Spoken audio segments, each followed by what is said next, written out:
Bienvenidos a nuestro noticiero Hispano Science. Este día hablaremos acerca de la diversidad biológica y sus niveles de organización. Pero, ¿qué es la diversidad biológica? Es el concepto al que hace referencia a la gran variedad de seres vivos que existen en el planeta, así como las variantes genéticas que se han producido por la evolución de especies, incluso por la influencia humana en los ecosistemas. Ahora vamos a conocer un poco sobre la diversidad de especies a cargo de nuestra compañera Astrid Martínez. Gracias, compañera Wendy. Precisamente les hablaré sobre la diversidad de especies. ¿Qué es la diversidad de especies? La diversidad de especies expresa la riqueza o el número de especies diferentes que están presentes en determinado ecosistema, región o país. Esta riqueza ha sido estudiada por tan solo en partes, y prueba de ello es que cada vez que hay un inventario en nuevas zonas se descubren nuevas especies. ¿Cuáles son los tipos de diversidad de especies? Diversidad alfa se define como el número de especies a nivel local. Diversidad beta se refiere a un nivel más general y es la diferencia en composición de especies entre comunidades. Diversidad magma es el número de especies a nivel regional, es decir, teniendo en cuenta el nivel mayor. ¿Por qué es importante la diversidad de especies?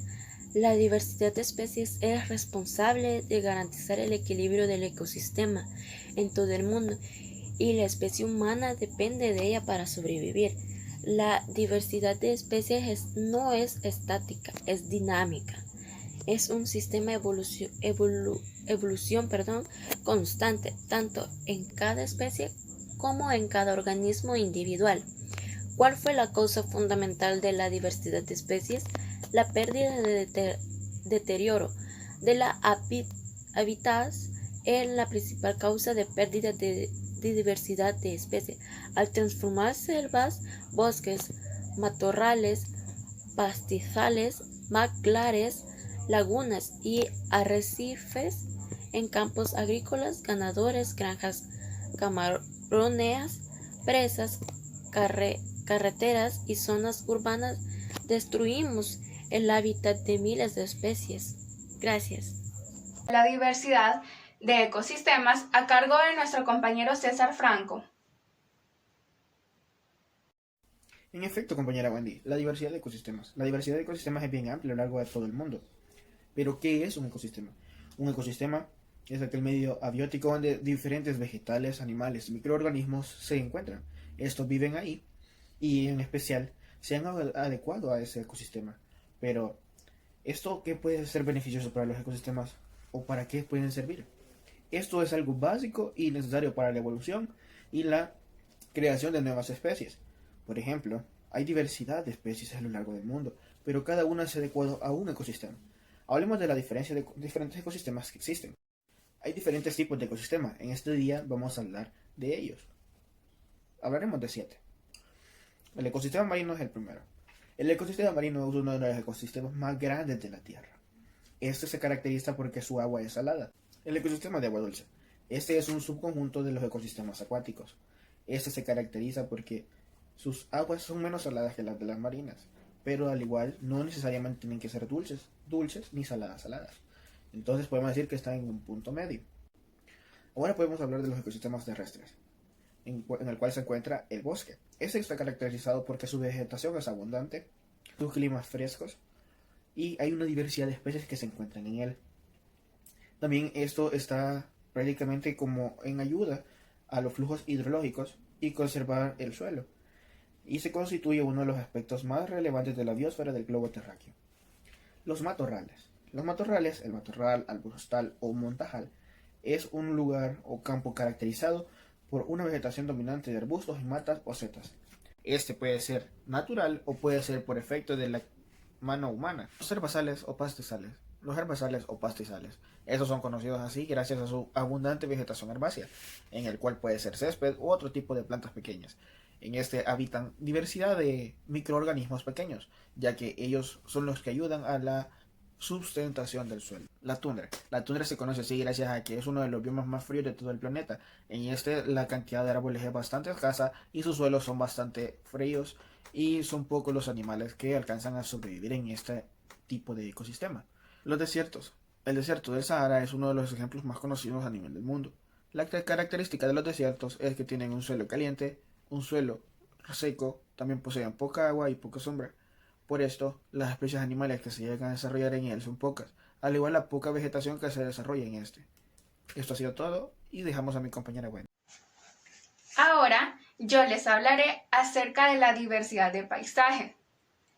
El paisaje es un concepto fundamental y componente crucial de la diversidad biológica o biodiversidad.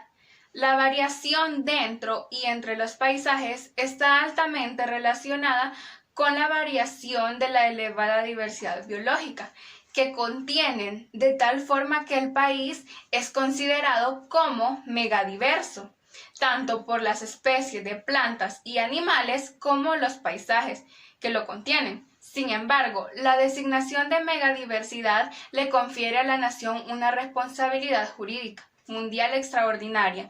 A través de la Ley General de la Biodiversidad, esta ley debe de contener y expresar los conceptos relativos a la biodiversidad con claridad, actualidad, aprecio y responsabilidad. Por aire o por tierra es muy notoria la elevada variación de paisajes terrestres del país, desde los ambientes montanos a los paisajes en tierras medias y paisajes en tierras bajas y costeñas. Aún más, existe una gran variabilidad dentro y entre los paisajes marinos en regiones tan constantes como son los mares del Caribe y de Cortés. En el concepto actual de paisaje convergen componentes tanto abióticos, suelo, agua y aire, y bióticos, como diversos organismos interactuantes en redes bióticas. También el paisaje lo conforman los mecanismos que limitan a los distintos niveles de la dimensión biológica, como son los genes, individuos, poblaciones y comunidades. En este sentido, que para comprender su relevancia, en la propuesta de la Ley General de la Biodiversidad, los paisajes se clasifican en naturales y culturales. Los naturales son aquellos que no tienen intervención del ser humano y están así tal cual. Y los culturales son los que sí ya ha habido mano humana que ha estado interviniendo seguidamente en ellos y ha hecho ciertas modificaciones. Gracias. Ahora seguiremos con la diversidad genética, a cargo de nuestra compañera Astrid Martínez.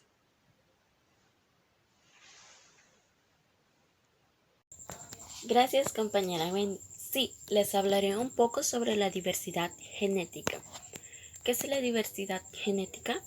La diversidad genética es el número total de características genéticas dentro de cada especie. Esta diversidad se reduce cuando hay cuellos de botella, es decir, cuando una población disminuye sustancialmente y quedan pocos individuos.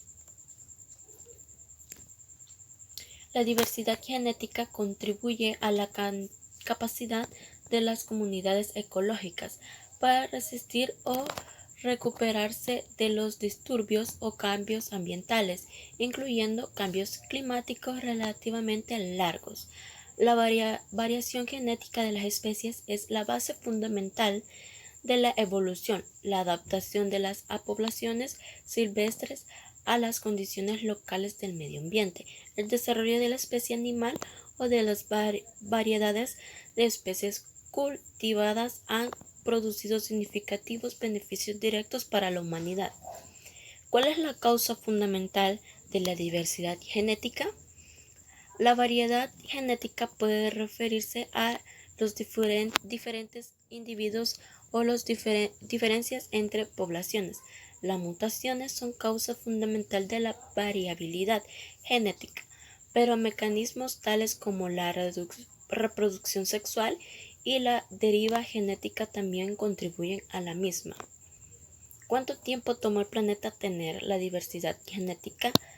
Le tomó 20.000 años antes de Cristo. en su diversidad genética al traer especies, la reproducción y el parentesco entre ellas. Ejemplos de la variabilidad genética: tipos de osos: oso pardo, oso negro, oso americano, oso asiático, oso labiado, oso de anteojos, oso malayo, oso polar y oso panda. Tipos de tortugas terrestres: tortuga rusa, tortuga estrellada, tortuga sulcata, tortuga de caja. Tipos de abejas: abejas de miel, abejorros, abejas sin aguijón, abejas africanizadas, abejas solitarias, abejas parásitas y abejas nocturnas. Gracias. En este momento conoceremos sobre los factores de pérdida de la biodiversidad a cargo de nuestra compañera Andreina Hernández. Gracias. Como dice nuestra compañera Wendy, yo voy a hablar sobre los factores en la pérdida de biodiversidad. Cuando hablamos de biodiversidad, estamos hablando de diversidad genética, de especie y de ecosistema. Dentro de esto están microorganismos, hongos, animales, plantas y todo ser vivo. Cuando hablamos de pérdida de biodiversidad, estamos hablando de una disminución o desaparición de esos organismos en un ecosistema. Los factores directos que podemos mencionar son la destrucción de hábitat, es decir, la transformación de zonas donde se encuentran organismos, microorganismos, animales, por ejemplo, las selvas, matorrales, lagunas. También están las especies invasoras. Cuando hablamos de eso es cuando una especie original de un hábitat se encuentra en su lugar donde todos los factores le benefician y llega una especie invasora o exótica, la cual va a depredar a esta especie, y puede ponerla en peligro de extinción. También está la sobreexplotación de seres vivos, por ejemplo los animales, ya sea por tráfico, por caza, por una tasa baja de reproductividad o por una tasa alta de mortalidad o incluso por una baja reproducción. También está la contaminación, está en mares, en aire, en suelo. En el mar podemos mencionar las sustancias químicas, en el aire los humos de las fábricas, también la contaminación del suelo por actividades agrícolas, ganaderas, etc. Y por último el cambio climático, que ahí podemos mencionar el crecimiento del nivel del mar, el aumento de la temperatura, del clima, muy frío, muy caliente, no hay ya nivelación. Estos son factores directos que afectan a la biodiversidad, que son causados por factores indirectos como pueden ser sociales, políticos o económicos. Con esto volvemos con nuestra compañera Wendy. Ahora que somos conocedores de la diversidad biológica y sus niveles de organización, tenemos que tomar en cuenta por qué es importante conservar la biodiversidad. Porque la biodiversidad garantiza el buen funcionamiento y el equilibrio de los ecosistemas, ya que es el soporte de todos los procesos esenciales que hacen de nuestro planeta el lugar amable que nos guarda frente a la hostilidad del resto del universo. Ahora, un dato extra es que el 22 de mayo se celebra el Día de la Biodiversidad a nivel mundial. Para ese día, usted, amigo televidente, puede compartirnos fotos de las acciones que realiza usted para cuidar la biodiversidad y nosotros con gusto las estaremos compartiendo en nuestro noticiero Hispano Science.